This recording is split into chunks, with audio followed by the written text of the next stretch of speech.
Blake Lively and Ryan Reynolds were even there. Also, Justin Baldoni's lawyer has some choice words. And their smear campaign hit piece on Justin Baldoni, December 20th. In collusion with Blake Lively and her pitbull publicist, Leslie Sloan, who's a tough person. I got a lot of experience with. The ongoing legal battle involving Justin Baldoni, Blake Lively, and Ryan Reynolds has taken another shocking turn.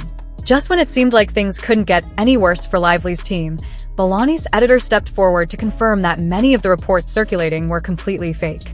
This revelation throws the entire lawsuit into question, as it raises concerns about who is controlling the narrative and whether Ryan Reynolds himself may have played a role in spreading misinformation. Just that Blake and Ryan were at SNL's 50th last night. Justin, if I'm not mistaken, is on vacation right now with his kids in Hawaii. Is he still there? Do you speak to him?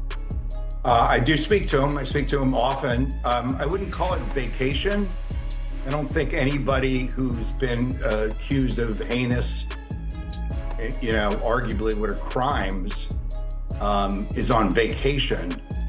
I think that he is trying to gather with his family and get some semblance of peace. How's he doing? What's his state of mind while all this is going on? I noticed a couple. For months, Baldwin's team has been pushing back against what they claim are false allegations and smear tactics.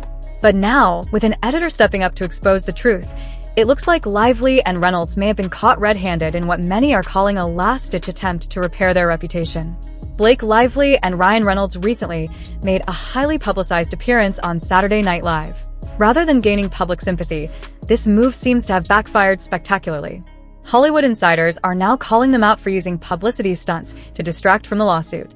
If this was their way of turning the tide, it might have just made things worse. Why Blake Lively and Ryan Reynolds were even there. Also, Justin Baldoni's lawyer has some choice words about it. Welcome to Popcorn Planet. I am Andy Signor. There has been a lot of updates, and there will be more updates this week as we are still waiting for Blake Lively's amended complaint. We'll be live later this afternoon, waiting for it, going through other news, including Brian Friedman's full interview over there with Billy Bush, which was very revealing, specifically this part about the Saturday Night Live 50, which we're going to get in a second. But before I get there, I want to recap sort of the reactions that are out there and the backlash they are getting. Sure, there are some people who are saying, hey, it's good that he went and joked about it. It's, trying to move on. But I'd say the majority of people I'm reading are not okay that he went and joked about such a serious thing. In fact, it actually did the reverse for many.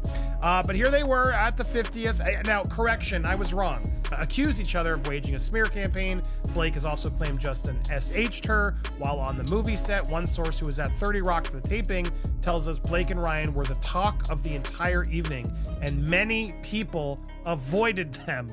I can imagine that. It's a weird timing. And again, weird place given that it's your ex's husband's big event. Another source who attended the soiree following the show was overheard saying, who told them to come? Referring to Blake and Ryan.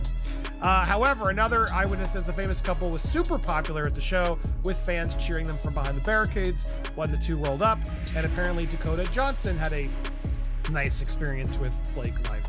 Wonder if she chose to or just was stuck there.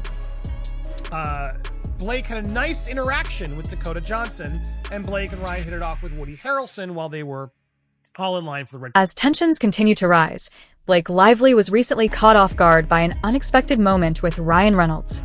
Could this be a sign that cracks are beginning to form in their public persona? With so many accusations flying around, even their most carefully crafted appearances seem to be unraveling. Trying to repair her reputation. She's in a contested legal battle with Justin Baldoni. He is as well. And he's been doing public appearances and even publicity stunts, really, but she hasn't been out, right? So they're there tonight. They didn't answer questions, but walked the red carpet. Anyway, they're there. Tina Fey and Amy Poehler are doing this bit, and Ryan is one of the people in the audience who stands up and asks a question, and Tina Fey says, how you been? And he says, okay, what have you heard, right? It catches Blake Lively off guard. She has the most awkward moment.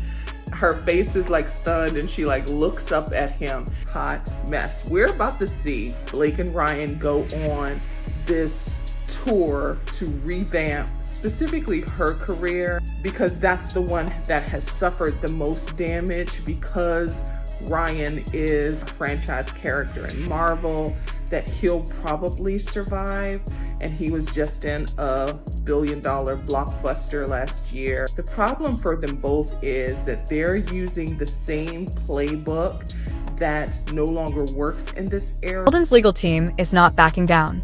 His attorney, Brian Fredman, recently gave an exclusive interview detailing exactly why they believe Lively's claims are fabricated. Fredman did not hold back, making it clear that they have solid evidence to challenge Lively's accusations. If his statements hold weight, this case could soon tip in Baldon's favor. Campaign hit piece on Justin Baldoni, December 20th. In collusion with Blake Lively and her pitbull publicist, Leslie Sloan, who's a tough person. I got a lot of experience with her. William Morris Endeavor, the talent agency who repped Blake and Ryan and Justin, made their choice. Clearly, they were expected to make a choice. Either Baldoni or Ryan and Blake, and William Morris dropped Baldoni like a hot rock. A couple days ago, William Morris's CEO, Ari Emanuel, made it seem like a moral act of loyalty. Like that exists in Hollywood. He heaped praise on Ryan and Blake as soulfully beautiful people. Flawless, really. He mocked Baldoni in the process. He said, it's an effed up bad situation with what Baldoni, whatever his name is doing. And just when it seemed like things couldn't get any worse for Lively's team, Baldon's legal team dropped a bombshell. The newly released text messages appear to tell a very different story from the one Lively has been presenting in court. With every new piece of evidence, it's becoming increasingly clear that not everything is as it seems. And Ryan set out and used massive gaslighting tricks and bullying tactics to basically steal the movie. You know, he had bought the book. He was the producer through Wayfair. He was the director. He was the writer. He was also the star, and they came out, and it shows how she rewrote. She also threatened 2 weeks before, and they had this part where she could have pulled out of the movie. Even before this lawsuit, Blake Lively was reportedly difficult to work with. The editors of It Ends With Us allegedly refused to be in the same room as her, suggesting serious behind-the-scenes tension. This raises a critical question. Was this lawsuit inevitable? We knew then what we know now. To which Justin responds, "You just find ways to keep me busy when she gets everyone together. Obviously, if the whole cast is making content together, that's her trying to clue people onto there being an issue. Everything she does is calculated, yet also manic." I hear you, and we're already ahead of this with Sony, who has our back here. I feel good about that, and they understand the larger issue if fans start poking holes. I do think that controversy benefits Sony. It benefits, other people peddling films or whatever to us, or music. But I digress. Maybe y'all are different. Let me know in the comment section, okay? And Justin says she doesn't want to be the bad guy, so she'll find a way to say it without saying. Lively's team appears to be playing defense, with multiple reports suggesting that she is trying to avoid facing Baldon's lawyer. But with so much evidence mounting against her, is that even possible? If she truly has nothing to hide, why does it seem like she's dodging the legal process? Go to the New York Times and accuse Justin Baldoni of harassment, which she did anyways, as we know now. We don't know if that is actually true, that she did that, but that means that she was blackmailing Sony, which is really bad. Yesterday, Justin Baldoni came out and amended the lawsuit against Blake Lively and Ryan Reynolds after new information was revealed from a TikToker.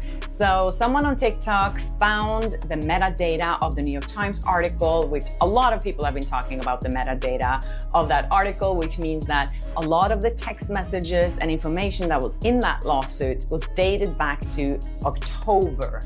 And what that means is that we now know that the New York Times had been working on the article for several months. This is here on my channel, and I know most of you guys are kind of Team Justin Baldoni, but I just wanted to see what the result would be.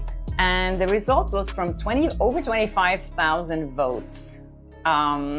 22% thinks Ryan is the real villain. 74% think it's Blake Lively. 1% thinks it's Justin Baldoni. I don't know if that's just one person, because I don't know if they could do less than 1%, so that might be one person. And 3% think that Taylor Swift is the main villain here. It's also very clear when you're looking at, I was looking at Blake Lively's Instagram, and because there was a story that her Instagram account had been flooded with porn since this happened. I wasn't able to see anything. I don't know how that happened, because she had closed off her comments. Public opinion is shifting quickly, and Lively is finding herself on the receiving end of Hollywood scrutiny. Insiders are questioning her motives, her legal strategy, and whether she has been completely truthful. Could this be the beginning of her Hollywood downfall? Blake Lively, in contrast to Nikki Glaser, who was the host of the Golden Globes, who said beforehand that she wasn't going to go there, Chelsea Handler was not afraid. I was kind of expecting her to do something, so I picked up my phone. I was kind of in the center, in front of the stage, but further in the back, but I had a very good view from there. And when she entered the stage, I was like, okay, I'm waiting for this. And that's how she started off the night. Okay, so here's what she said. So it is important in times like these to have a distraction. And that's why I want to personally extend my gratitude to Justin Baldoni and Blake Lively. Meanwhile, Baldoni has been receiving support from unexpectedly respected places. Colleen Hoover, the author of It Ends With Us, has been vocal about her appreciation for Baldoni's professionalism. If he was as difficult as Lively claims, wouldn't more people be speaking out against him? Like, to give you more credit, like, she walked out of the theater and was like, whoa, this is going to be good, but here's what we need to do to make it the best. And, like, she was super involved in, like, you know, the film being done to actually the film being what you guys are going to see. And she really, like, as the author of this story initially, like, authored, you know, a lot of, like, shaping, once it was done, once it was made, really shaping what we had to feel like it was the best version it could be. And that's all thanks to Blake. Like, you've been so collaborative. Like, I just can't even explain to you what the last few weeks have meant to me. I'm, you know, going to be nice right now, but then I'll go back to being, you know, myself. But honestly, as an author, just the fact that Blake fought for my voice to be heard, like, I just can't even tell you what you hope Blake Lively is. She's that and a million. Lively's troubles don't seem to be ending anytime soon, as more people come forward with behind-the-scenes stories. With so many allegations surfacing, it's getting harder to believe this is all just a misunderstanding. There's one called Blake Lively Victims, Justin Baldoni. They say that based on the timeline of events, it seems pretty important information that the assistant directors on It Ends With Us were fired at Blake Lively's request. So we have the screen grabs of that, but as you see right here, Lively shared her grievances about the first AD suggesting that she be replaced. She and the second AD, who is also a woman, were shortly thereafter let go. So it could be that the second AD comes with the first, they work hand in hand. It could be that they got rid of the whole team. Either way, on It Ends With Us, Lively was responsible for several women getting fired. As opposed to, and again, I just want to, reiterate here, the fourth AD from Another Simple Favor wasn't fired. She just cried on the way home every day. So look, hey, throw her in. So where are you at? Best Buy. Justin says, just checking on you. I really don't want blank to get fired. Jamie said, I know, me either, and yet we're there, man. Let's talk later. So they tried everything under the sun to keep Blake happy, including firing other people, and it just wasn't working out. June 3rd, and by the way, like, Blake has a right to voice her opinion. She has a right to voice her opinion if she's not getting along with somebody. The question is, were her demands unreasonable? And I think with a lot of the other evidence coming out, people aren't going to give her the benefit of the doubt, to say that kindly, right? So Heath informed the first AD that she would be replaced. Meanwhile, Blake Lively, the firing of the first AD is still on their minds and causes them grief and guilt, as they believe it was the wrong move they were forced to take. So here's the text messages of that. And just when it seemed like things couldn't escalate further, Baldwin's legal team has officially amended their complaint to include even bigger accusations. The lawsuit now takes aim at media manipulation, defamation, and possibly even coordinated attacks against Baldwin's reputation. Could this turn out to be bigger than just a Hollywood dispute? Breaking news, Justin Baldoni's team has amended his lawsuit against Blake Lively in the New York Times. Guess I'll never sleep. This case never ends. Here is a statement from Brian Friedman. The decision to amend our lawsuit was a logical next step to the overwhelming amount of new proof that has come to light. This fresh evidence corroborates what we knew all along, that due to purely egotistical reasons, Miss Lively and her entire team colluded for months to destroy reputations through a complex web of lies, false accusations, and the manipulation of illicitly received communications. This ongoing public interest in this case online has ironically shed light on the undeniable facts pertaining to the New York Times and how heavily we're doing real service, because the lawyers are seeing in all of our work, all of our investigation, all of you guys who have been putting stuff out there, people are paying attention. We're not harassing anybody. We are trying to find the truth, and it's working. And don't let anybody tell you otherwise. This is an important case. What is the truth? Who is lying? We need to find out. We're going to have more tomorrow morning as we go through the amended complaint over on Popcorn Planet. So if you haven't subscribed over there or here, subscribe to both people. I'm going to get some sleep, and I promise we'll be updating you tomorrow. What started as a legal battle over a professional disagreement has now spiraled into a full-blown Hollywood scandal. With Baldwin's editor confirming that reports were fabricated, text messages exposing inconsistencies in Lively's claims, and even Hollywood insiders turning against her, it's clear that the narrative is shifting rapidly.